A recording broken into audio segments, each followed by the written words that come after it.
नवी मुंबई व रायगड जिल्ह्यातील ताज्या बातम्या आणि घडामोडींसाठी सबस्क्राईब करा वादळवारा लाईव्ह चॅनल आणि दाबा बेल आयकॉन।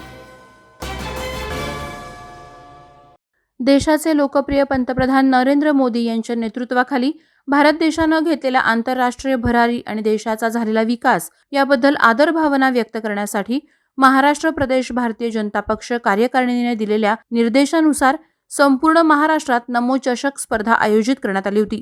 त्या अनुषंगाने आमदार प्रशांत ठाकूर यांच्या मार्गदर्शनाखाली आणि माजी सभागृह नेते परेश ठाकूर यांच्या नेतृत्वाखाली पनवेल विधानसभा क्षेत्रात भव्य क्रीडा आणि सांस्कृतिक महोत्सव मोठ्या उत्साहात संपन्न झाला।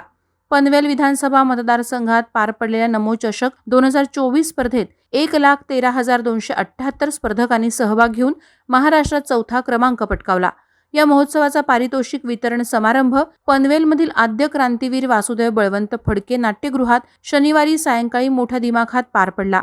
या महोत्सवात नमो खारघर मॅरेथॉन, नमो खारघर हिल ट्रेकिंग, नमो सायक्लोथॉन, दिवसरात्र टेनिस, क्रिकेट, चित्रकला, वक्तृत्व, फुटबॉल, कुस्ती, कबड्डी, बुद्धिबळ, व्हॉलीबॉल, बॅडमिंटन, जुडो, kick boxing, carrom, taekwondo, kho kho, रस्सीखेच, रांगोळी, गायन, नृत्य अशा 21 प्रकारात स्पर्धा झाल्या।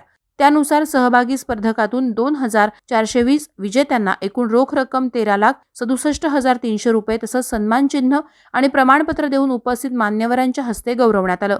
पनवेल विधानसभा मतदारसंघात झालेल्या या महोत्सवात स्पर्धकांचा अभूतपूर्व असा प्रतिसाद लाभला। त्यामुळे राज्यात 288 असलेल्या विधानसभा मतदारसंघात पनवेलनं चौथा क्रमांक पटकावलाय।